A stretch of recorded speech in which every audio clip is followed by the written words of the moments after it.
Here's progress so far. In the last video I struggled to make that sprocket, but succeeded finally, which I'm really pleased about. If you turn it over, you can see it's really going to fall off, but there's the back of it. I don't think I even put a picture of that on the last one. You can see how it adjusts. You loosen 3 screws and you twist it, and it's even got finger grips. Lovely. So the chime system fits here. We need to get that sorted out. By the way, do remember that these two will be available to purchase at the incredibly discounted price I used to charge at steampunk events, at £600 off. So it's well worth checking out my Etsy page on my website. Watch this space. Lots of pretty colours. That's for the chime mechanism, the 3mm parts. And at the moment it's cutting out these little recesses, like so.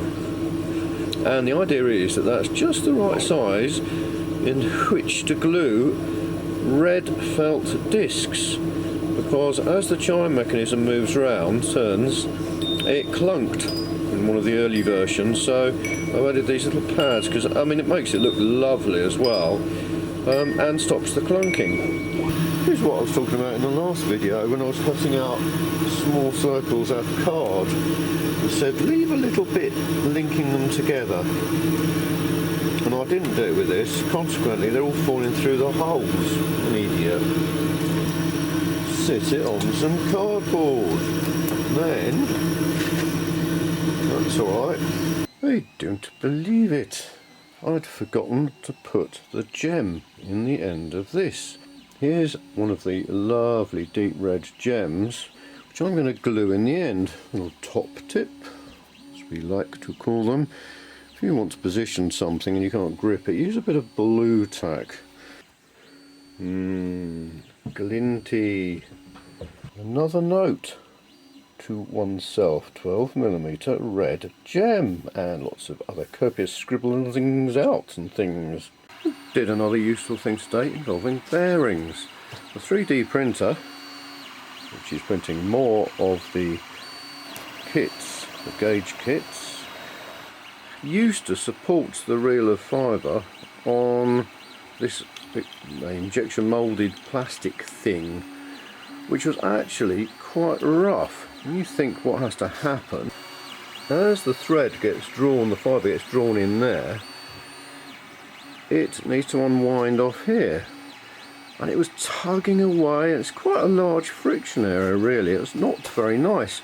So whilst my horrible video editing software was grinding through some tedious job, I thought 2 bits of 5mm acrylic, an 8mm bolt and 2 bearings and a washer on the end. It is a joy. This rests on here. Oh, look at that. Oh, it's just fabulous. So little friction now. Here are all the parts cut out and ready to assemble into one of the chime systems. It's a little bit complicated because the chime has to be able to play both in both directions, clockwise and anti-clockwise.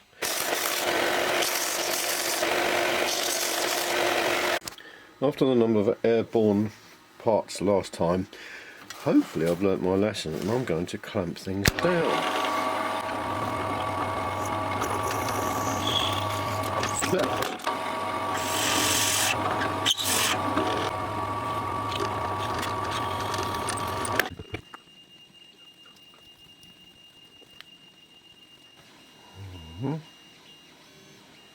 I feel a top tip coming on. We've got this, we've got the back, and we need to glue that into there and have it all flat.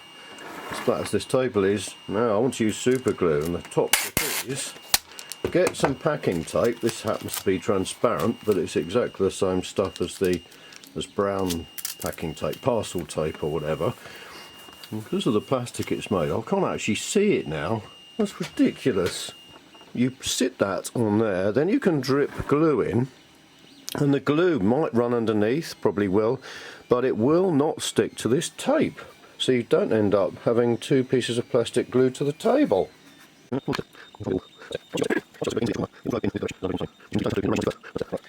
Now I've intentionally cut the hole too small. It might be about 0.5 millimetre too small, and then I'm not going to clamp this down.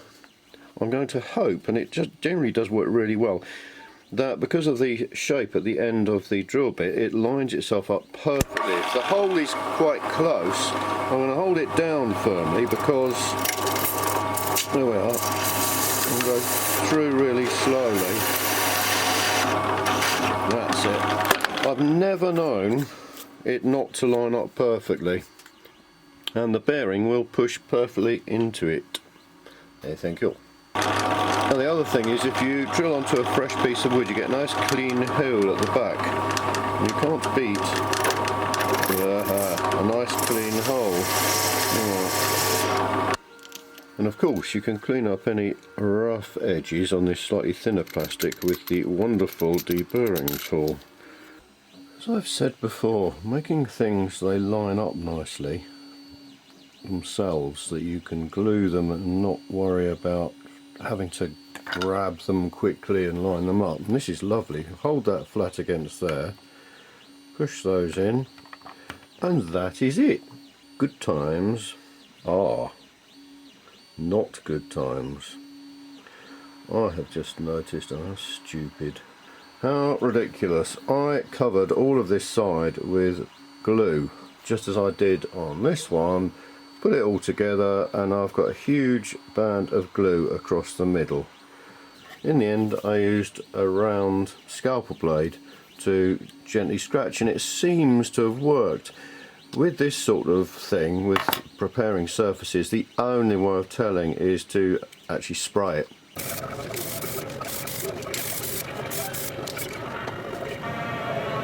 There's 5 of these. I'll get them. There we are. You can see them. And 5 of them fit in like that. And that's what lifts up the hammer release lever, as they will now call it. And there's obviously 3 layers. You've got the top one, 3mm thick. There was also these cams that push the hammer out. You've got the ball chain pulley in the middle, and you've got this bottom bit that has slots cut in it for the string that holds the chimes up. Originally I had screws going right through all 3 with nuts underneath, and I thought, oh, why do that? So I've changed the design slightly, and I'm going to tap these 3 holes, which is brilliant, because now these brass screws, M12 brass screws, just screw in perfect length. I don't have to cut longer ones off, I don't have to worry about nuts. So that's really good, I'm pleased about that. Gordon Blue, eat your heart out. 2 more exciting packages have arrived. There's this one, which are the 3mm hole in the middle, 10mm diameter and 4mm thick bearings. They're ever so small, but these are the ones I'd run out of, oops, that I remembered I needed for this chime mechanism. That's what runs round and lifts up the hammer and the hammer release. I can recommend Technobots online. They do sell bearings at a very reasonable price. Again, no affiliation, but it is really nice just to share things, good things. And from the Flux workshop, again, I can recommend them. They've always been very reliable and quick. And I've ordered the 2, where are they? I get them out. The 2 warm white, because the ones I had were cold white, and there really is a huge difference. And like I was saying before, that comes on a heat proof whatever printed circuit board with a very small transistor, 2 resistors, so that you can connect this directly to a 5V supply and a signal output from something like an Arduino, and you can control its brightness. This one, you can see some blemishes there, so I'm going to use some wet and dry, which is brilliant.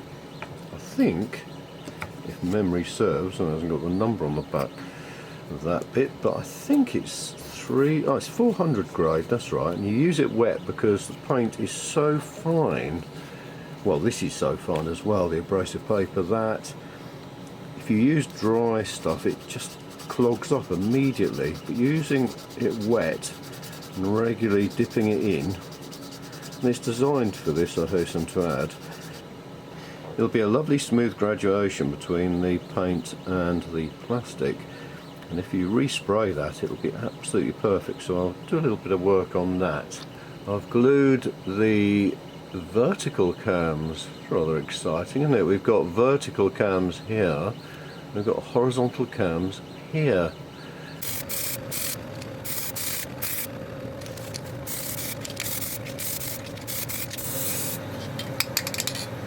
I need to drill a hole where I've marked it with a V shape up in here, and thankfully I've got the foresight to make this hole parallel with this side, which is brilliant because I've got something to line it up with. On the other end of this dowel goes one of these threaded 10mm brass balls. I can't remember where I got them, what they're called or anything else, but they are brilliant. The only thing is, it's my nice box of 100 pieces of wood dowel rods, length 15 centimeters, diameter 4mm. I beg to differ. If I put my micrometer on there, you can see that is not 4mm, that is 3.5, 3.6mm. It's a pain, isn't it? As I've said lots of times, you have to keep your wits about you and ignore everything that anyone tells you about products and things, services and whatever.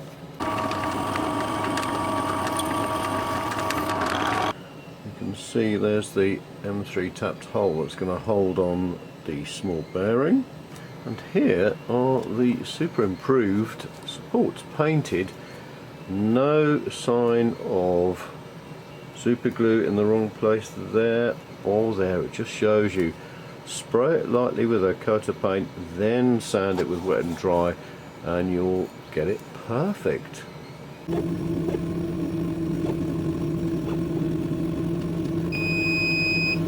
Right, it is time to fix these little red felt pads onto the cam discs, I think I'll call them now, because there's the cams that way and the vertical cams.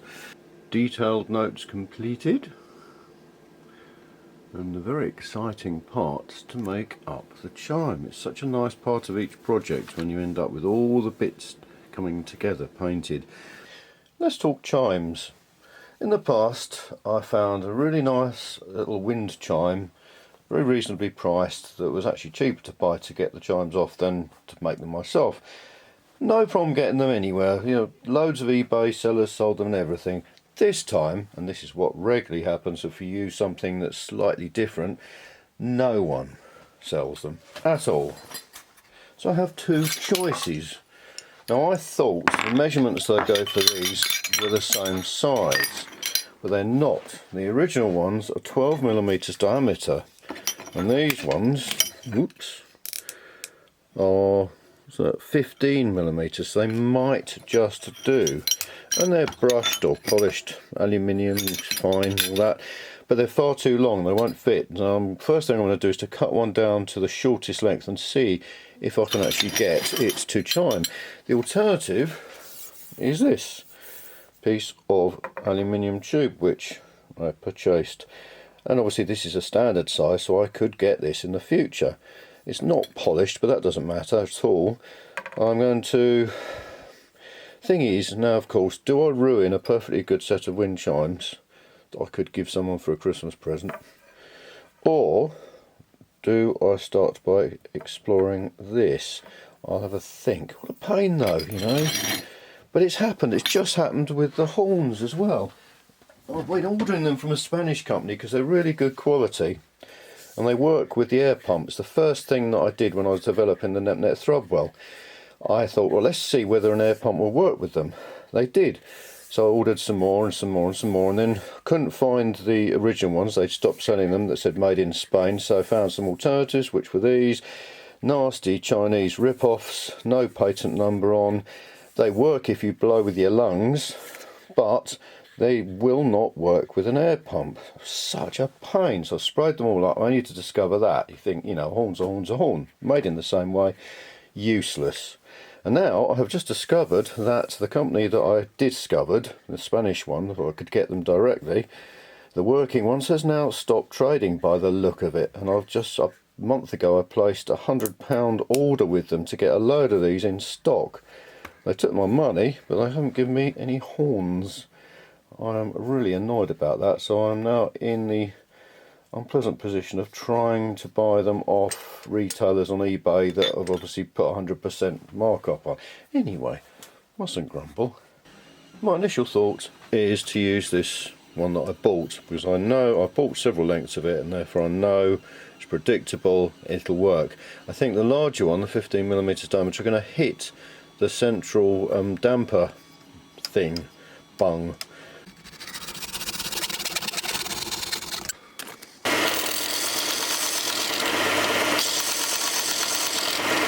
Good heavens, he's using a clamp.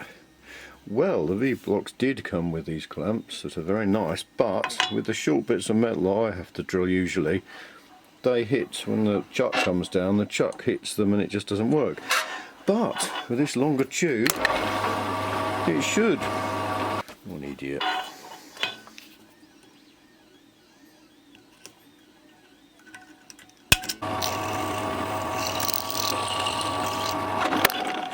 Minimum damping or whatever. Let's see what happens. Oh. Well, that's not a chime, is it? That's ridiculous. That's a clonk. I've got to share this with you, it's amazing. I thought with the original one I'd try perhaps moving the hole upwards a little bit, and it was even worse. If it's worse upwards, move it downwards. So I've just drilled another one here. Same cotton, same everything. Look at that. It rings. Fantastic. Oh, that is brilliant. I loved it. I'm looking forward to today so much. Started printing off these, having finished printing another 6 or 7 or 8 or whatever of the animated gauge kits. Best of all today, I'm going to assemble the chime mechanisms. They're all ready to go. I've got all the bits. I've got these together, so you sort of get the idea. They're all pivoted and working with the bearings, really exciting. And last night I got the chimes. I'm so thrilled to have figured out moving the holes. I was thinking about it last night and I assume it's because you want to have once you've struck it, you want the sound waves to oscillate backwards and forwards to give that chiming thing, and if you have a hole too near the end, rather than bouncing back off the end, they're absorbed by whatever it is. Moving it back a bit, it gets away from one of the nodes or whatever it is and doesn't have any effect. It's absolutely fantastic. And there they are. If I strike them,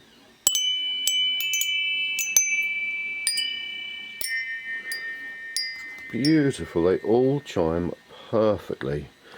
Right, I've got it set up, got the height adjusted, sounded the trigger bit a little, and now as I turn that,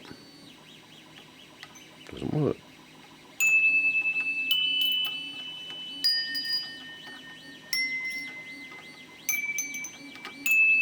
There, you get the idea, and you can also turn it the other way, which obviously was the imperative bit.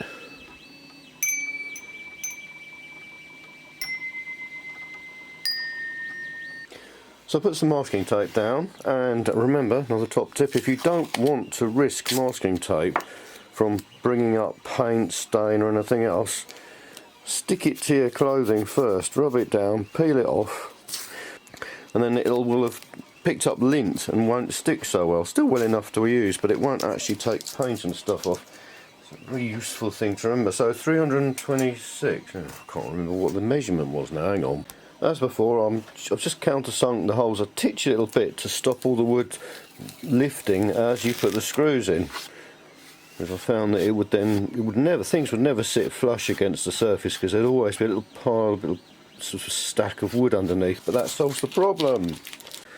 Once the chain's been round here, it needs to come back round there and then down to the tensioner.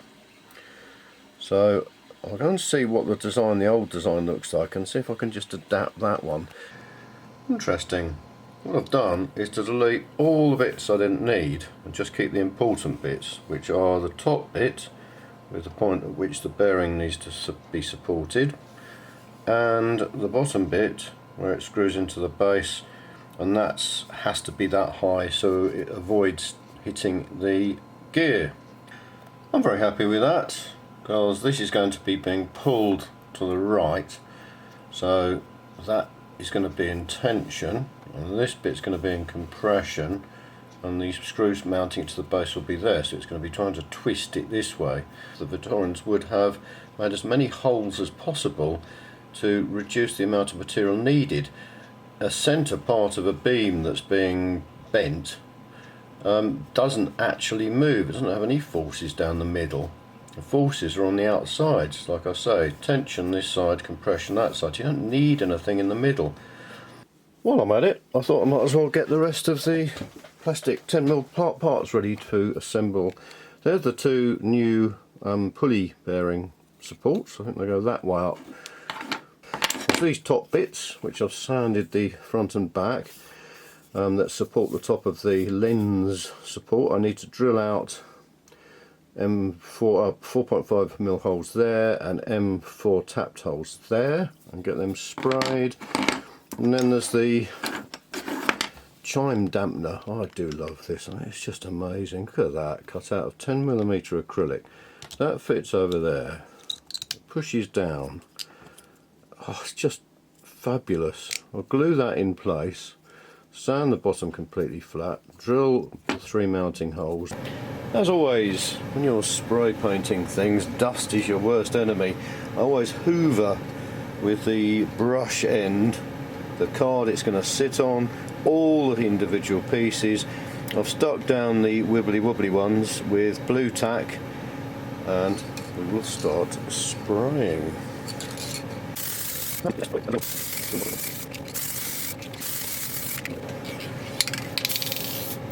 So now it's time to put the chain on, and the reason I decided to use ball chain, because you often see it on roller blinds and things, and I'm thinking I know that something ball chain can do that normal chain can't, and that is to change direction. It's normal chain, the links only mean it'll work in one plane if you like, whereas with ball chain I can loop it all over the place and it will move the motive force along. The only problem is, how do you join the ends up? I found you can get one of these tools. They cost a fortune. It's about £75 or something, but it's one of those things. You can't do it without the right tool. And the way it works, let me clear the decks a little bit before I start dropping stuff on the machine. I will show you opening the one end, but then I think I will switch the camera off so that you don't hear all the swearing and stuff. So you put that in there, you squeeze this, there we are, and that's what it leaves you with. It's quite interesting to see that. It's a little bit sticking out like the top of a nail. Now the really difficult bit is opening up this one just enough to poke that in, and then sealing it all up again with only a pair of hands. If you had 3 hands it would be quite a lot easier. Not too hard. Right. I don't know whether that's done it. Oh yeah, you can see the sides opening up now as well. Okay. Get about focus. And voila, you'd never know. So that's great, because now the pitch is the same all the way along and it'll roll properly round the pulleys with all the little dimples in them. I will get this on the machine. To finish this video off, because each of these videos I'm trying to get one more job done, and the job this time was to get the chimes sorted out, but then it became the chain as well. I think it's only fair to connect the motor up to an Arduino and get this turning. All ready to test. So I've connected the stepper motor to one of the interface boards, which is connected to a spare Arduino, which in turn is connected to the power supply. Ooh. You can see the motor windings switching on off really quickly. It's working. And the chimes sound fabulous. They sound better than the shop-bought ones. Oh, they're so chimey. Excellent. Thank you very much for watching. Hope it's been interesting. Next time, I think the chime damper and possibly turning an electronic meter into a steampunk gauge, a working one. That's exciting. Thanks again.